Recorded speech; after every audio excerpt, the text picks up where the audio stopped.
Dick Groats kind of remembers that, probably playing shortstop with the Pirates and Cardinals, people coming in hard into second base. How you doing, Dick? Fine, thank you. Nice to be with you, gentlemen.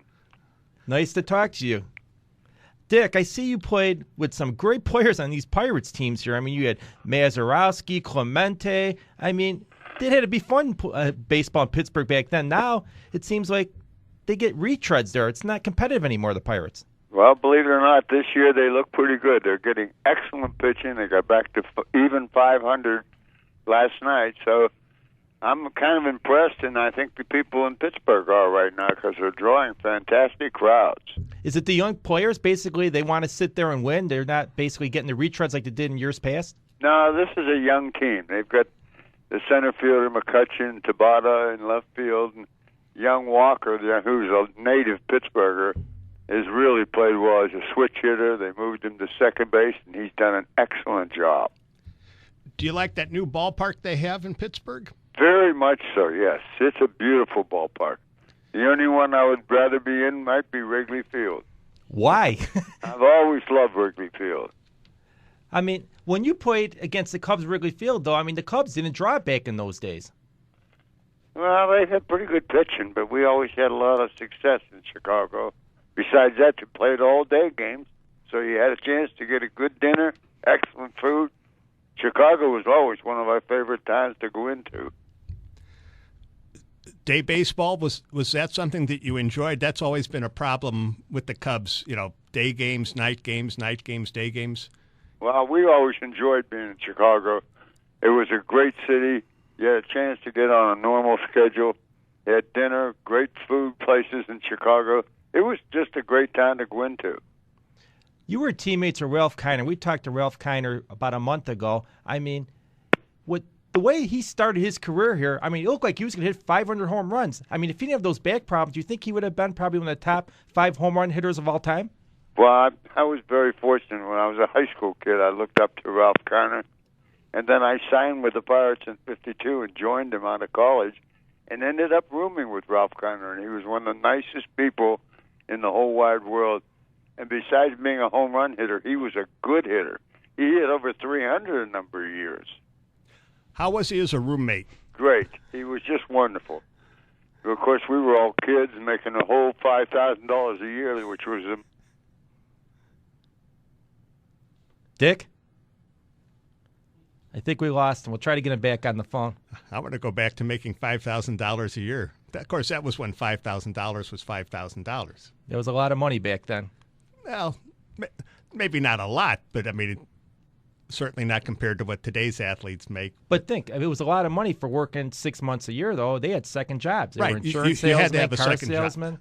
Yeah, I mean, I remember Joe Medwick, a Hall of Fame outfielder for the Cardinals, was an insurance salesman in the offseason, and after his baseball career was over, ended up selling insurance. But not a bad existence if you could find a job in the offseason. And sometimes the ball clubs would help you out finding that income to bridge the gap.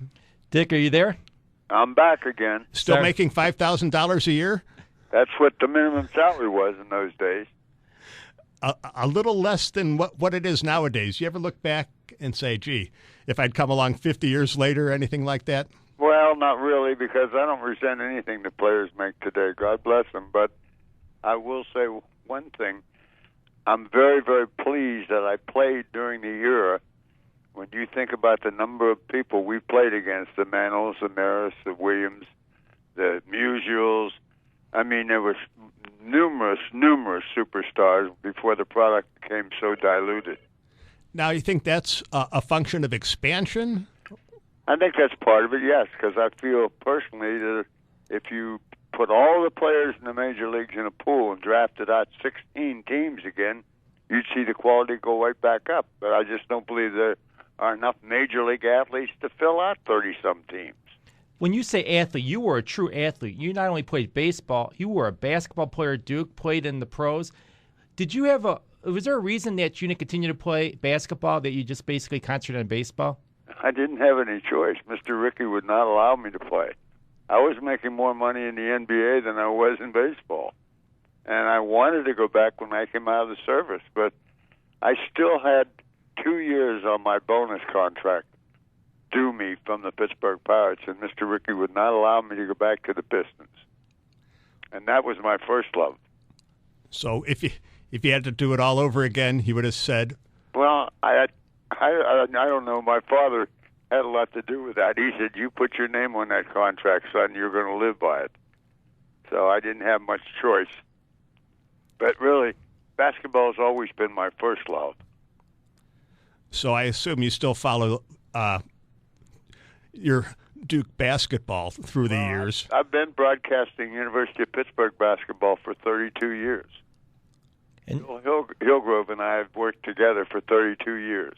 I'll tell you what, that Pittsburgh team has basically come out of nowhere, and they've been competitive in the NCAAs the last several years. They've been #1 seeds. Well, it's been just great fun ever since Jamie Dixon took over. He's just a marvelous coach, and he is, believe it or not, we've been to the tournament the last 10 years, and it's not a situation where we just barely get there. We've had pretty good seeds.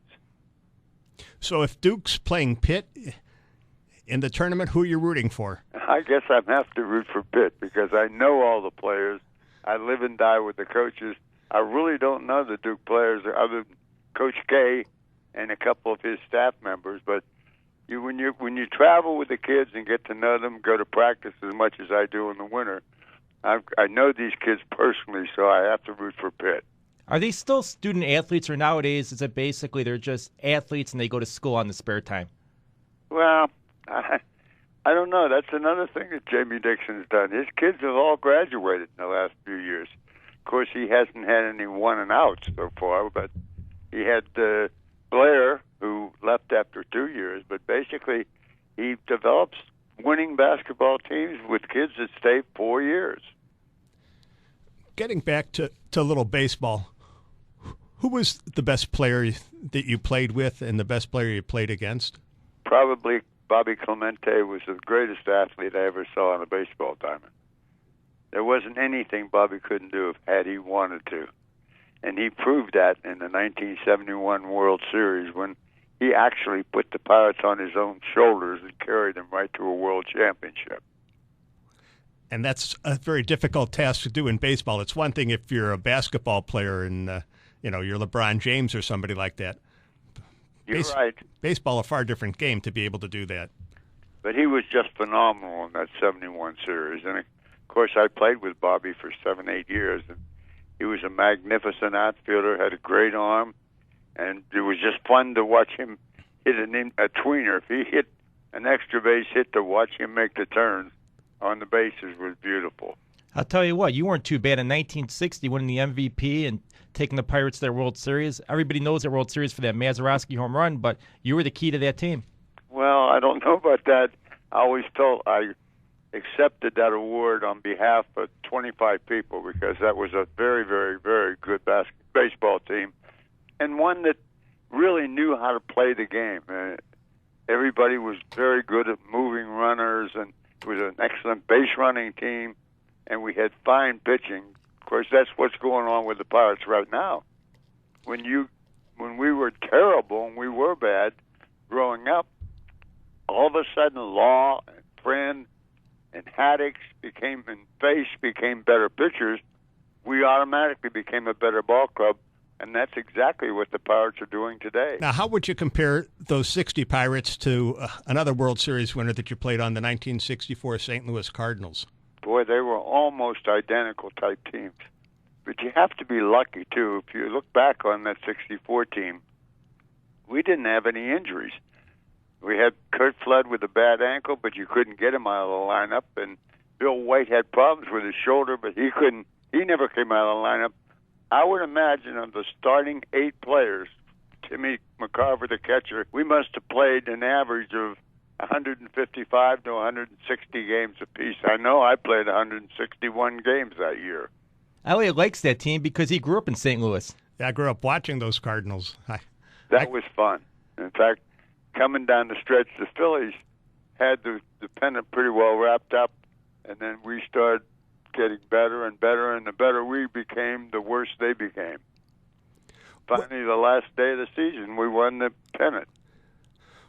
Was there a point where you said, okay, Philadelphia's lead, there's no way they can blow this? Not really, because as we started to play, I remember we went in and played the Mets. And Bob Skinner, who was on the Pirate team with me, we roomed together.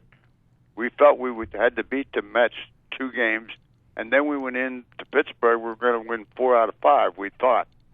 Well, Galen Cisco pitched a marvelous game and beat us in Shea Stadium.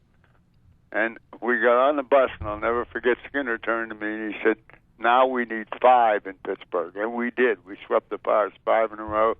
And the Phillies came into town a game and a half in front and went out a game and a half behind. I mean, it was absolutely incredible. I'm looking at your bio here. You've been on the cover of Sports Illustrated 3 times. That's correct. Not many athletes get on there one time. Pardon me? Not many athletes get on there one time. You did it 3 times. Is that your most proud achievement? One of them, I guess. But winning 2 World Series is probably the top of my baseball career. That was something special, and especially when you beat the New York Yankees. And that was when they had great teams, I'll tell you. Now, you got to play against and you got to play with Bob Gibson. Which was more enjoyable? And playing with him. He was one of the great. In fact, I've always said Sandy Koufax and Bob Gibson were the 2 greatest pitchers in my era.